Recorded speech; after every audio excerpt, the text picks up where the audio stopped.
कैसे लगे इंसान को जब वो हर रोज बदल जाए, कभी लड़का बन जाए तो कभी लड़की, कभी कोई बुरा शख्स तो कभी कोई बच्चा बन जाए। मूवी का मेन कैरेक्टर जिन नाम का एक लड़का है जिसका कोई एक फेस नहीं है बल्कि वो चेंज होता रहता है और वो अपनी स्टोरी को हमारे सामने एक्सप्लेन कर रहा है। वो कहता है कि जब वो सोकर उठता है तब वो एक नया इंसान बन जाता है। कभी वो कोई बुरा शख्स बन जाता है, कभी बच्चा, कभी कोई जवान लड़की या कभी कोई लड़का। उसकी बॉडी, उसकी पहचान, उसका फेस सब कुछ चेंज हो जाता है, यहाँ तक कि वो फॉरेनर भी बन जाता है। इसके साथ साथ उसकी आवाज और उसकी आई साइट भी तब्दील हो जाती है। इट्स मीन उसे जो भी बॉडी मिलती थी उसकी बॉडी के पार्ट्स एज के अकॉर्डिंग बन जाते थे। यही वजह है कि वो अपने पास अलग अलग आई साइट के ग्लासेस, अलग अलग साइज के जूते और हर जेंडर के कपड़े रखता था। फिर वो बताता है कि उसका प्रोफेशन फर्नीचर डिजाइनिंग है। सबसे पहले वो फर्नीचर्स के डिजाइन अपने हाथों से खुद बनाता था और उसके बाद खुद ही फर्नीचर तैयार भी करता था। जिन हालात से वो गुजर रहा था अब वो उसका आदी हो चुका था, क्योंकि वो नहीं जानता था कि वो नॉर्मल हालत में कैसे आएगा। वो अपने सारे काम ऑनलाइन ही करता था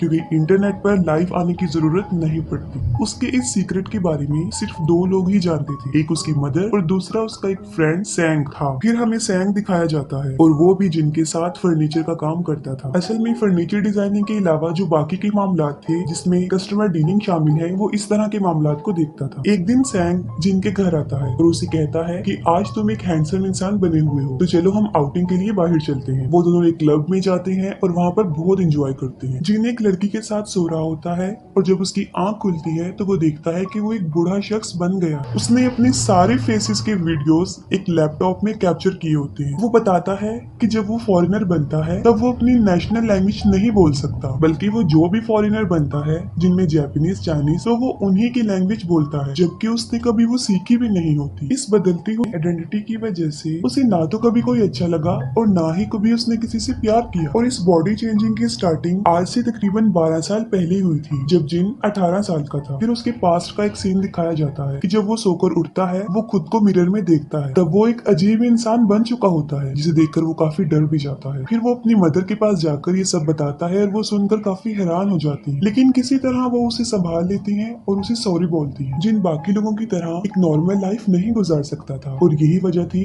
कि उसे स्कूल को भी लीव करना पड़ता है। एक तरफ जब उसकी एज के सारे बच्चे स्कूल जा रहे थे तो दूसरी तरफ वो अपनी लाइफ को बैलेंस करने में बिजी रहा। एक दिन सैंग जिनके घर कुछ सामान लेकर जाता है तब एक मिडिल एज लेडी दरवाजा खोलती है और वो सैंग को खाना ऑफर करती है। सैंग समझता है कि शायद ये जिनकी मदर है, लेकिन फौरन वहाँ पर जिनकी असल मदर आ जाती है। तब उसे पता चलता है कि वो कोई और नहीं बल्कि जिन है। वो काफी हैरान हो जाता है और उसे यकीन नहीं आता कि ये सब कुछ क्या हो रहा है। फिर वो रियलिटी जानने के लिए जिन के बारे में कुछ सवाल उस लेडी से पूछता है, ऐसी बातें पूछता है जो सिर्फ जिन को ही पता थी, जिस पर वो लेडी सारे क्वेश्चंस के आंसर्स बिल्कुल ठीक देती है, जिसे देखकर सैंग काफी हैरान हो जाता है और उस पर हंसना शुरू कर देता है। इस इंसिडेंट के बाद सैंग हर रोज जिन के घर आता था और जिन एक नया इंसान ही बना होता था। वो दोनों बातें करते थे और हमेशा हंसते ही रहते थे। एक दिन जब जिन लड़की बना हुआ था तब सैंग और जिन एक बार में ड्रिंक करने जाते हैं। वहाँ पर सैंग उससे पूछता है कि हम दोनों तकरीबन 15 सालों से फ्रेंड हैं और तुम एक लड़के थे जो कि आज एक लड़की बने हो, तो क्या तुम लड़की की बॉडी में मेरी क्लोज आ सकती हो? ये सुनकर जिन बिल्कुल ऑपोजिट आंसर देता है। वो उसे कहता है कि तुम खुद पर कंट्रोल करो।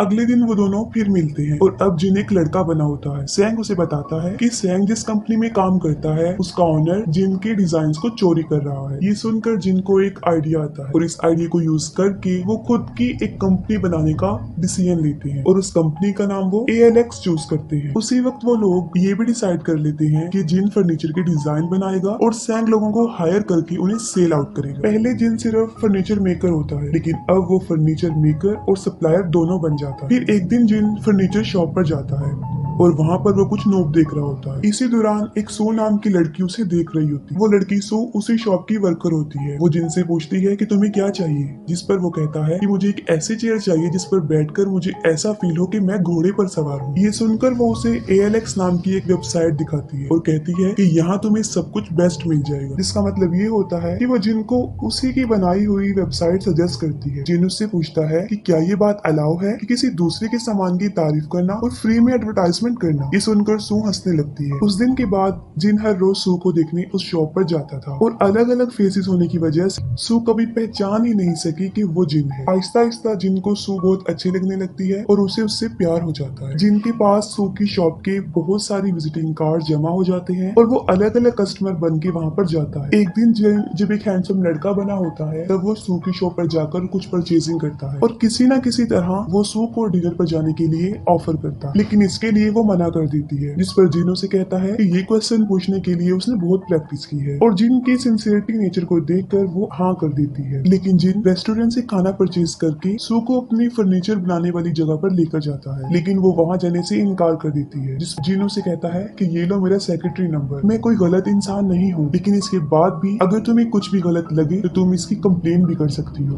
फिर वो दोनों वहाँ पर चले जाते हैं और वहाँ पहुंचकर सू समझ जाती है कि ये ALX फैक्ट्री है, क्योंकि वहाँ के लोग ALX फर्नीचर को बहुत लाइक करते थे। वो दोनों डिनर करते हैं और उसके बाद जिन सू को उसके घर पर ड्रॉप कराता है। फिर वो अगले दिन दोबारा मिलने का प्लान बनाते हैं, लेकिन यहाँ पर प्रॉब्लम ये थी कि अगर जिन सो गया तो वो बदल जाएगा, जिसको देखकर वो हर घंटे का अलार्म लगाता है जिससे कि उसे नींद ना आए और साथ ही वो खुद को दूसरे कामों में बिजी करने की कोशिश करता है कि उसका दिल बहला रहे। अगले दिन वो दोनों मिलते हैं और बहुत ज्यादा एंजॉय करते हैं। सो उससे पूछती है कि तुम ALX में क्या काम करती हो, तो वो कहता है मैं फर्नीचर डिजाइनर हूँ। तभी सैंग भी वहाँ पर आ जाता है और वो दोनों उसे देखकर चुप जाते हैं। इसके बाद सू और सैंग अपने अपने घर चले जाते हैं और जिन वहीं पर बैठकर काम करना शुरू कर देता है और खुद को जगा कर रखने की कोशिश करता है। अगले दिन वो दोबारा मिलते हैं। फिर हम देखते हैं कि जिन कई दिनों से सोया नहीं होता और नींद की वजह से पिछली रात जब वो सू को बस में ड्रॉप करने जा रहा होता है तब वो बस में ही सो जाता है। जब बस अपने स्टेशन पर उतरती है तब उसकी आंख खुलती है और वो नोटिस करता है कि अब वो एक मिडिल एज इंसान बन चुका। स्टेशन पर पहुंचकर वो देखता है कि सू उसका वेट कर रही है और वो वहाँ पर होने के बावजूद भी उसके करीब नहीं जा सकता था, क्योंकि अब वो एक आदमी बन चुका था जो कि एक हैंडसम लड़का था और सू उसे देखकर घबरा जाएगी। इतनी ही देर में सू के पास उसकी बॉस की कॉल आती है और वहाँ से चली जाती है। वो जिनको काफी कॉल्स करती है लेकिन वो रिसीव नहीं करता और उसे एक सॉरी का मैसेज ड्रॉप करता है। यहाँ पर जिन समझ जाता है कि उसकी ब्यूटीफुल लाइफ की एंडिंग हो चुकी। सू का रिप्लाई आता है,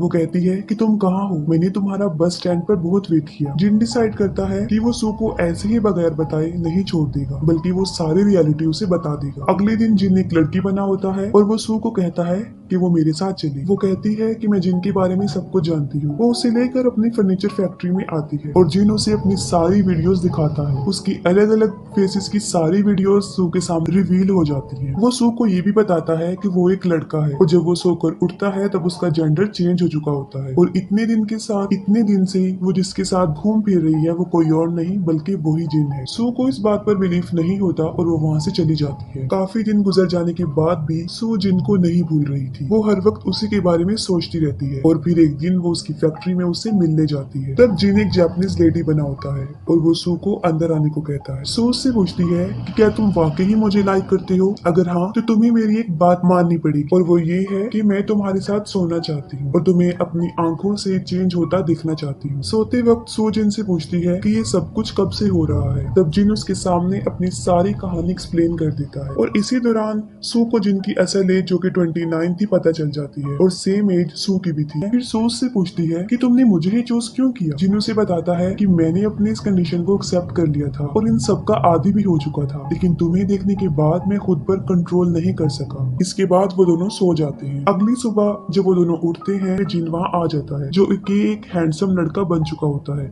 यानी अब वो चेंज हो चुका था। जिन काफी खुश हो जाता है कि सू सब कुछ जानने के बाद भी उसके साथ है। इसके बाद वो दोनों एक साथ टाइम स्पेंड करते थे और हमेशा साथ रहते। वो दोनों एक हैप्पी लाइफ गुजार रहे थे। अगले दिन सू जिन की नेक पर एक टैटू बनवाती है जिससे कि ये पहचान हो सके कि वो जिन ही है। एक रात जिन को सू के साथ एक पार्टी पर जाना था, लेकिन वो एक बूढ़ी औरत बना हुआ था। वो सोने की काफी कोशिश करता है लेकिन उसे नींद नहीं आती। पार्टी में सब लोग अपने पार्टनर्स के साथ आए थे लेकिन सू बिल्कुल अकेली थी। सब लोग सू के पार्टनर को देखना चाहते थे और वो उससे पूछते हैं कि वो कहाँ पर है, क्योंकि सब ने सू को अलग अलग इंसानों के साथ देख रखा था। तभी पार्टी में एक लड़का सू का उसी तरह हाथ पकड़ता है जिस तरह के जिन ने उसे कहा था कि वो पहचान ले कि वो जिन ही है। उसे देखकर पार्टी में सब लोग हैरान हो जाते हैं, खास तौर पर सू की बॉस। अगले दिन वो एक लड़की बना होता है और वो सू को अपनी मदर के साथ मिलवाने लेकर जाता है। जिन की मदर सू को थैंक्स कहती है कि वो उसके बेटे के साथ है। फिर सुबह को जिन खुद से सवाल करता है कि क्या सू शादी के लिए एग्री हो जाएगी, क्या मुझे उससे शादी के लिए पूछना चाहिए, और कई डेज वो अपनी वेडिंग रिंग बनवाने में ही स्पेंड कर देते हैं। सू डॉक्टर से बात कर रही होती है, वो अपनी कंडीशन और जिन के चेंज होने की सारी बात बता देती है। डॉक्टर सू को टेंशन और डिप्रेशन की मेडिसिन रेकमेंड करता है और अब जिन्हें खूबसूरत लड़का बना होता है। सू से कहती है कि मुझे तुम्हारे साथ गुजारा हुआ वक्त बहुत अच्छा लगता है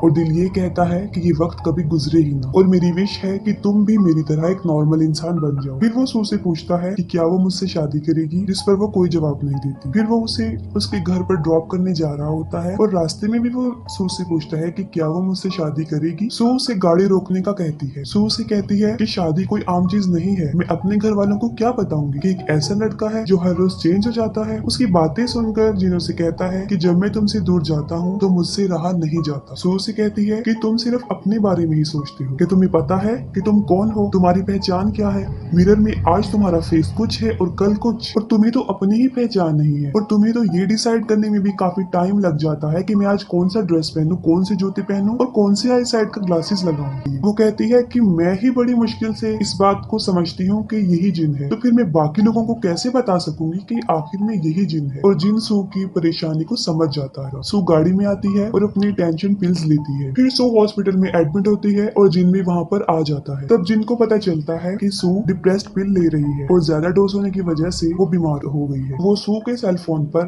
डॉक्टर के साथ होने वाली कन्वर्सेशन को सुन लेता है और उसे इस बात का रियलाइज हो जाता है कि सू की ये हालत उसी की वजह से। अगले दिन वो एक लड़की बना होता है और अपनी मदर के साथ होता है और उसकी मदर उसे एक हकीकत बताती है। वो कहती है जिन बिल्कुल अपने फादर जैसा है, उसके फादर को भी यही बीमारी थी, वो भी चेंज हो जाती थी और उनकी वजह से वो भी स्ट्रेस की मरीज बन गई थी। अपनी वाइफ की हालत देखकर जिनके फादर वहाँ से गायब हो जाते हैं ताकि उसकी वाइफ को ये परेशानी ना हो सके। ये बातें सुनकर जिन भी ये डिसाइड करता है कि उसे भी ऐसा ही करना चाहिए। वो दोनों शाम को मिलते हैं और कुछ वॉक करने के बाद जिन उसे कहता है कि हमें ब्रेकअप कर लेना चाहिए। ये कहते ही वो वहाँ से चला जाता है। ब्रेकअप होने से पहले जिन ने सू को एक चेयर बनाकर दी थी और उस चेयर को देखकर और जिन को याद करके सू रोती रहती है। 10 महीने गुजर जाते हैं और अब सू बिल्कुल नॉर्मल हो जाती है। एक दिन सू की बॉस उसे एक वेबसाइट पर एक मशहूर डिजाइनर की पिक्स दिखा रही होती है, जिसे देखकर सू समझ जाती है कि ये जिन के ही डिजाइन है। उसकी बॉस सू को कहती है कि ये डिजाइन बहुत खूबसूरत है और तुम्हें इसको हमारे लिए बनवाना होगा। फिर उसे ख्याल आता है कि अब तक वो लोगों के बारे में ही सोच रही थी कि लोग क्या कहेंगे, लेकिन असल में वो खुद भी जिनके बगैर नहीं रह रही थी और उसके साथ ही वो उसे ढूंढने का डिसीजन लेती है। जिनको दिखाया जाता है जो कि जिक रिपब्लिक में एज अ डिजाइनर काम कर रहा होता है और वो उसी लोकेशन का एक पर्सन बना हुआ था और लैंग्वेज भी वहाँ की ही बोल रहा था। दूसरी तरफ सू जिन का एड्रेस मालूम करके वहाँ पर जाती है,